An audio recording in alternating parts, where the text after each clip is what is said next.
House prosecutors will be in full force to witness the convening of the Senate as an impeachment court at 3 this afternoon. Nasa linya si Isaiah Mirafuentes ng Abante para sa detalye. Isaiah, ano ang latest?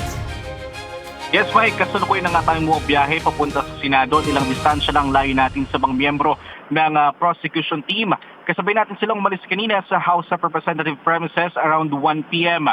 Bago nga yan, May, ay nakita pa natin ng mga miyembro ng prosecution na isa-isang dumating kanina doon sa House of Representatives.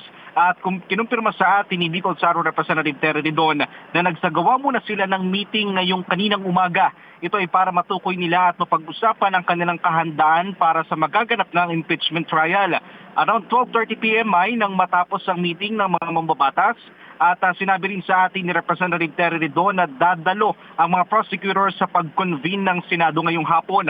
Subalit namin niya rin sa atin na isa rin sa kanilang mga napag-usapan ay kung dadalo ba sila dahil nga ay nagkaroon sila ng pag-aalinlangan dahil hindi sila nakatanggap ng kahit anong invitation mula sa Senado.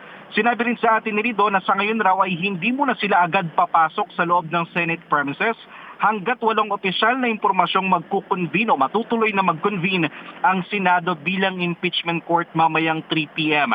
Samantala, May nabanggit rin sa atin ni Representative Ridon na magtatalaga rin sila ng mga private prosecutor pero hanggang sa ngayon May hindi pa nila ito pinangangalanan. At iginit rin sa atin na hindi maapektuhan ng posibleng kudita sa Senado ang pag-convene ng Senate bilang impeachment court. Ito ay dahil magagawa pa rin naman raw ito matapos ang pagpapalit ng Senate leadership sakaling ang magkaroon ng kudita. Mike.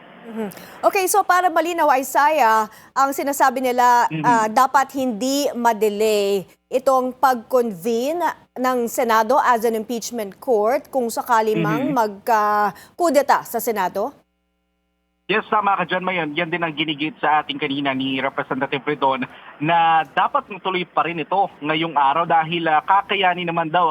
Kasi kung magkapapalit man ng liderato, ito lang ay bahagi lang ng sesyon ng Senado.